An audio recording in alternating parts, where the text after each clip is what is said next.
Superintendent district jail ఆధ్వర్యంలో నడుస్తున్న ఈ పెట్రోల్ పంపులో నిన్న రాత్రి ఒక వినియోగదారునికి డీజిల్ తక్కువగా పోస్తున్నారు అనే ఒక ఫిర్యాదు వార్త అనేది సోషల్ మీడియాలో రావడం జరిగింది. ఇటు ఫిర్యాదుని తనిఖీ చేయడం కోసం ఐఓసిఎల్ సేల్స్ ఆఫీసర్తో కలిసి ఇన్స్పెక్షన్ చేయడం జరిగింది.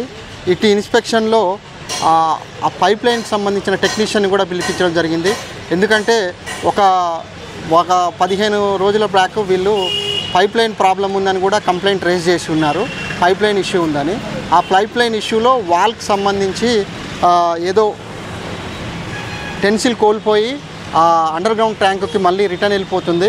అది కూడా నిన్న పెట్రోలు అన్లోడ్ చేసి ట్యాంకర్ నుంచి వచ్చిన డీజిల్ని అన్లోడ్ చేసి చాలా సేపటి తర్వాత ఏ బండికి కొట్టకుండా ఫస్ట్ బండికి కొట్టడం వల్ల అలా వచ్చిందని చెప్పి టెక్నీషియన్ కూడా చెప్తున్నారు.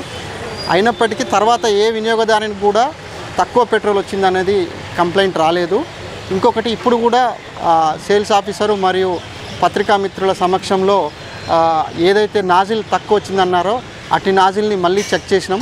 అది ఏమీ మెజర్మెంట్లో తేడా ఏం లేదు, కరెక్ట్గానే పంపు డెలివరీ చేస్తుంది. ఈ పంపు మీద ఎటువంటి అపోహలు పెట్టుకోకుండా ధైర్యంగా ప్రశ్నించవచ్చు.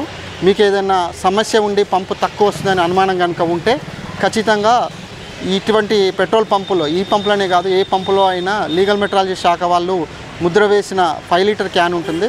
ఆ క్యాన్లో కొట్టి చూసినప్పుడు అక్కడ మీకు 5 లీటరు పైన రీడింగ్లో ఉన్నప్పుడు ఆ క్యాన్లో 5 లీటర్ నిండిందా లేదా చూసుకొని ఏమైనా తక్కువ వస్తే వెంటనే సేల్స్ ఆఫీసర్కి కానీ లీగల్ మెట్రాలజీ అధికారికి కానీ లేదా సివిల్ సప్లై వాళ్ళకి కానీ ఫిర్యాదు చేస్తే మేము క్షుణ్ణంగా పరిశీలించి వాళ్ళ మీద చట్టరీత్యా చర్య తీసుకుంటాం. ఇప్పుడు ఈ జైలు పంపుకు కూడా ఇచ్చిన పంపులు కూడా 10 years బ్యాక్ ఉన్న పంపులు కూడా ఇచ్చారు. ఇది ఎవ్రీ ఇయర్ మేము స్టాంప్ చేస్తూ ఉన్నాము. లాస్ట్ 30 నవంబర్ 2024లో వీటిని సరిచూసి ముద్ర వేసినాం.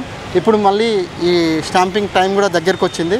ఈ టైంలో కూడా అన్నీ చెక్ చేసి అంతా కరెక్ట్ ఉంటే మళ్ళీ సీల్ వేసి ముద్ర వేసి స్టాంపింగ్కి అనుమతించి సేల్కి అనుమతించడం జరుగుతుంది. ఈ ఏదో ఒక వార్త సోషల్ మీడియాలో వచ్చిందని ప్రతి వార్తని నమ్మకుండా ఆ వాస్తవాలను క్షుణ్ణంగా తెలుసుకొని ప్రజలందరూ వార్తల్ని నమ్మాల్సిందిగా కోరుచున్నాము.